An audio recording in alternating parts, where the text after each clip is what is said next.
David, thanks for talking to us. It's been a difficult week, I'd say, in the life of the association for you with the result of the men's senior team.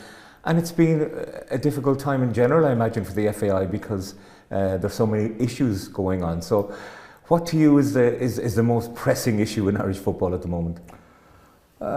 Change, Tony. I think it is broadly acknowledged that Irish football needs to change for the betterment of the game. And that's why we're embarking on a transformation program for the organisation. We are blessed to have fantastic staff here in the organisation, and I want to thank them for their continued commitment and professionalism. And I recognise it's difficult because unfortunately change brings about impacts, and I'm empathetic to that. But it is necessary to make sure that we're set up for the future, to make sure that we're strategically aligned, that we advance culturally, and that we are in a better financial, more sustainable position moving forward. That change will involve reduction in staff numbers, though, I understand. I mean, how significant, how many staff would you feel is necessary to have to leave the building? So we have opened a voluntary redundancy program to commence this process, and that's being done with the positive intent of trying to minimise the impact on our colleagues. But there is a stark reality that as an association, circa 27% of our annual spend goes on headcount, while the European average is about 17%. So we do need to look at how we're set up, but it's not only about saving money.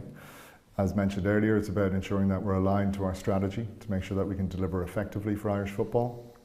We'll be launching our 26 through 29 strategy at the end of this year, and that's been, I suppose, our North Star to help us build out that vision, and we'll reveal that to the staff in due course. SIPTU were disappointed that you didn't meet them personally. I think that was yesterday, and they were insisting that there should be, A, they should see the plan, and B, that there should be no compulsory redundancies. So I would like to take the opportunity that some of the reporting yesterday was inaccurate. Just to be clear, I did not show up for the meeting. We had communicated to them well in advance that I was not available at that time, but they did still elect to proceed with the meeting. I have no objection to engaging with SIPTU. I have done over recent weeks, and I've committed to meeting with them next week. But I just want to correct any misinterpretation that I paid any disrespect to SIPTU. That's absolutely not the case.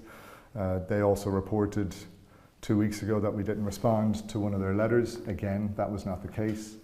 We do accept the situation whereby our response went to somebody that was on annual leave. But I want to be clear to all of our staff, not only those that are represented by SIPTU, that we are committed to engaging fully and effectively with SIPTU and all of our staff throughout this process. Will you let SIPTU see a copy of your plan? And SIPTU are asking to ensure that there will be no compulsory redundancies. Can you assure your staff right now that there won't be any compulsory redundancies? So SIPTU represents a proportion of our staff, and we have made a commitment to speaking with all of our staff, and that's what we'll continue to do. I'm not going to reveal anything here today that I haven't already said to the staff, which is that compulsory redundancies will be a reality. But we have made the conscious decision to enter into voluntary redundancy to try and minimise that impact. And only once we come through that voluntary process will we be in a position to communicate further with staff. The debt, as I understand, that the association holds at the moment is approximately around 40 million.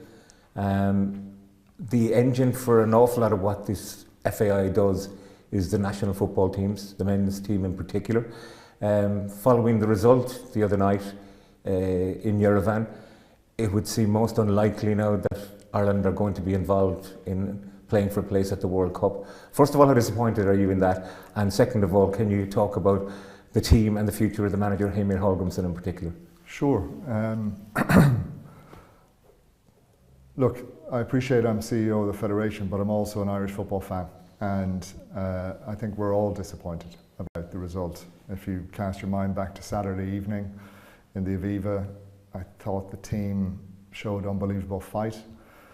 in the cauldron that was the Aviva with the 12th man. The fans and the supporters have been amazing and continue to be so for us. And we were on the road to Yerevan with a real sense of optimism. It didn't work out for us on the night. That is football. But the reality is we're only 2 games into a 6-game campaign. I'm not naive. That is a massive stumbling block for us, and it will make our campaign significantly harder to qualify. But as much as you can have a loss one day, you can have a win the next day. And we've got 4 games left to go, and we're fully supportive of Heimir seeing out the campaign. And only at the end of that will we take stock. So you're giving your backing to the manager for the moment. I mean, there was talk of a new contract for him, perhaps. Will you look at that at the end of this campaign, or do you think that you need to start looking further afield? Because clearly something happened at the game against Armenia in that the players didn't understand the tactics, or they weren't able to play the tactics that the manager had asked of them. So Heimir has a contract until the end of the campaign. I've spoken with him as you would expect, and we've agreed that at the end of the campaign we'll revisit what the future may hold. Okay. You've appointed a new director of football recently, John Martin. How much say will he have in the future of the national team manager? A significant amount. As director of football, he will be the most senior football voice in the organisation. And will play a key part in defining what the future of all of our national teams looks like. Will he have a role in persuading the grassroots to become involved more in the aligned calendar idea, which has been a disaster, you'd have to say, from an FAI point of view? This was something that was policy that the board had backed, and then the certain leagues have actually, resisted it. I wouldn't categorise it in the way that you have, Tony. What I would say is it was a very progressive and bold step for Irish football to try and align the calendar, and one that the board remain committed to. But we are adapting our approach in light of, I suppose, the challenges that were presented and the practicalities of the implementation timeline that was originally put forward. But it's still an ambition, and it's still the course of action for the association. You talk about getting government support for academies. Again, how much of John Martin's role will be involved in, or will he be involved in that? Yeah, John will have a part to play, but the reality is we've done quite a substantial body of work on that already. I think it needs to be recognised that we've done well to bring this to the fore of the conversation with government. Over the last 12, 18 months, we've had sustained engagement. We've brought it into the political debate. We've managed to get it included in the programme for government. We are grateful to Minister O'Donovan and McConalogue for their support in funding our audit, which has been a very well delivered piece of work by the League of Ireland function here within the association, delivered on time, on budget, and we now have a solid body of evidence to underpin what was already an unbelievably compelling business case to invest as a kickstart into the Irish football industry. So that is very much at the final stages now. We'll be submitting our final proposals to government in the next couple of weeks. Why should government trust the FAI with state money to build academies? So just to be clear, this is a proposal on behalf of the clubs. And yes, the FAI are running point on it because we are the custodian for the league. But this is really an investment into the clubs, into their local regions. There is really stark statistics out of that report that show just how far we have fallen behind our comparators. And it is undeniable that we need to invest, not only through government. It's unfair to be demanding everything from them. We're also looking at what we can do as an association, but also working with FIFA and UEFA to see any additional supports that we can get. But yeah, trust is strong within government. We've delivered on our MOU over recent years, which has built a good body of trust. But we also need to continue to earn that trust, and that's what we're committed to do. Eileen Gleeson, it's understood, is taking a case against the FAI for alleged discrimination. Now I understand that may be before the courts, but how surprised were you by that? Tony, as you can appreciate, it's an ongoing legal situation, so there's only so much I can say. What I would say, and what I want to make sure that every young girl, mum, dad out there in the country that participates in our sport realises that the FAI and Irish football places a huge emphasis on the development of the women's and girls' game. Since 2016, the investment into the women's national team has climbed 800%. It's climbed 400% since 2019. And a lot of the areas that were identified in that report were actually addressed in 2024, because I'm not giving these statistics to say that our work here is done. We are very much committed to continuing to raise standards in the women's game to reflect the unbelievable trajectory of growth it's been on.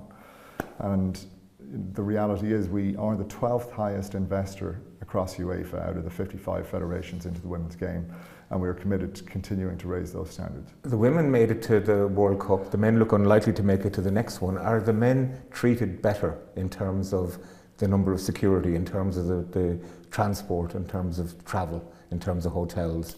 So standards have climbed substantially for the women's game. We do need to balance everything with the financial backdrop that we have, but we have made a commitment to continuing that growth. The reality is every other part of the organisation had their budgets adjusted downwards last year, but the women's national team did not, because that's a sign and an indicator of the continued commitment to continue to raise those standards. There's equal pay among the players of the senior national men's and women's team, but not of the managers. I mean, they do the same job, don't they? They do the same role in the same game, but they are in distinct, different roles in effect.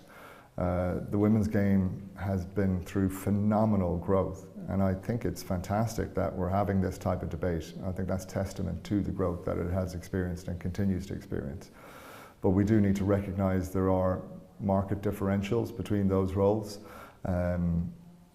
But we, as I've said before, are committed to continuing to support the women's game and continue that trajectory. Do you have any regrets with the way the Eileen Gleeson situation has been handled, or the way the Colin Healy situation was handled? We've already addressed that. It was a footballing decision, and I understand that that can have impacts on individuals, and that's regretful, but ultimately the decision was taken for the right reasons. Roy Keane has said recently that the FAI asked every Tom, Dick and Harry to become involved in the manager role. He also said you couldn't organise maybe a party in a brewery. What's your response to that? Look, Roy's been a phenomenal ambassador for the game, brilliant player, captain, assistant manager, and he's entitled to his opinion. Do you think there's ever a chance of Roy Keane working for the FAI again? Who knows what the future holds, but right now, full support for Heimir. David Courell, thank you very much. Thank you, Tony.